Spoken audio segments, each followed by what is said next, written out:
Introduction. I started writing my story on pieces of paper and hiding them in various places, under a dresser, behind books on a bookshelf, anywhere that I could conceal them. It was a way to release pent-up emotions of frustrations and hurt. When I divorced and had remarried, I decided it was time to fulfill that obligation to myself to finally have a voice. It took me 10 years to complete this book. I mention the dandelion seed for various reasons, mainly its resilience to grow and thrive. It makes sense that this seed is the official flower of the military brat. The extension or the thread-like fiber serves like a parachute. The wind picks it up, dispersing it. It has the ability to take flight up to 110 kilometers away from the original spot. Crossing a field of dandelion seeds lures me back to another time. The seed is symbolic, as maybe a rose might be for you, symbolizing the hardiness of its journey. It ingrained courage and strength I didn't know I had until I was dealt my fate.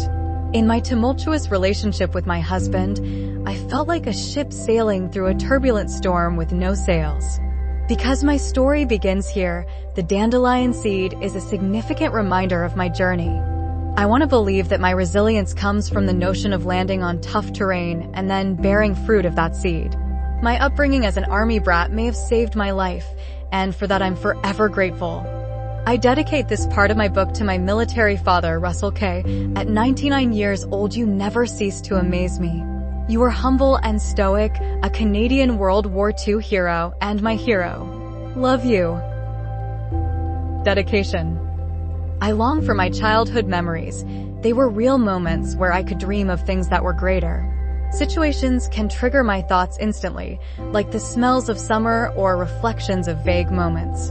A déjà vu puts me right there once again in those long-forgotten places. I was oblivious to my childhood world early on.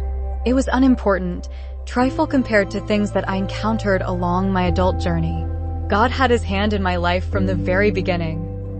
Faith is assurance of things hoped for, a conviction of things not yet seen. Hebrews 11 verse 1. I dedicate this book to all the people who were and still are a big part of my life today. To my mother Eleanor, although you have passed on, you will be missed and remembered as long as I shall live. You encouraged me, stood by me, comforted me, and finally encouraged me to write my story.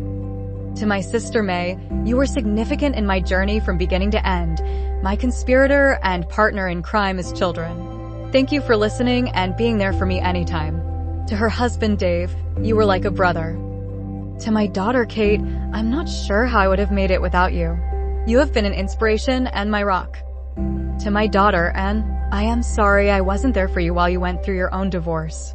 You have made astonishing changes in your life since then. Now you have the power to conquer anything. The world is your oyster. To my childhood friend Bev, you stood by me my whole life like a sister. You encouraged me and was the catalyst of things to come. To my son Matthew, you amaze me how far you have come.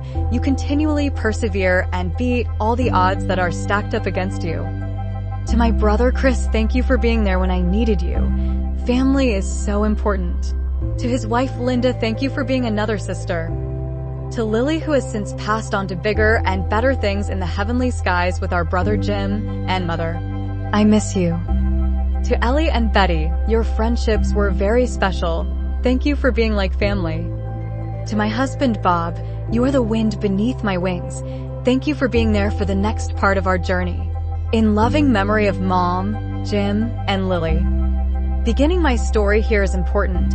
It paints a picture of my childhood as far back as I can remember. I believe without the love of my children and encouragement from my family, this would not have been possible. Chapter 1. The Beginning. March 17th, St. Patrick's Day. Despite being of Irish descent, there was no rainbow or four-leaf clover that supposedly brings good luck. It was the day before my youngest daughter's birthday. I shivered from the draft that seeped like a sieve through the large old window where I sat in my 1835 home. The frame was an eyesore. It was something I had thought about for weeks now. Why haven't I fixed that yet, I thought. I became fixated on it and needed to tend to that soon. The prickly dry paint was peeling along the casing that framed the warped glass, distorting my view, hypnotizing, and pulling me into another dimension. Isolation is all I knew about the world I lived in. Not even the busyness of my profession gave me warmth, although it kept my mind from being idle too long, and it put me in a different place. It helped me to cope and shut my emotions off. My devotion to God was on a downward spiral. While hope faded quickly, it was my heart that I needed to guard. More than ever, I needed that peace that passed all understanding. The trees looked bleak in my front yard that day. Snow still lined the bare, bony branches. Although spring was just around the corner, not even that thought gave me the contentment that I longed for. How was I going to make it through the next few months? As I sat in the antique rocker and stared out the window, my eyes filled with tears. My son, Matthew, had broken his parole and was sent back to prison. There is no escape from my reality. I have failed him. I have failed my children. Prayer is my private moment with God. A spiritual moment when I have to be honest with myself. Only God knows me and loves me unconditionally. He knows the very threads that hold me together. He is prepared to listen to me, to my darkest secrets that I dare not tell anyone.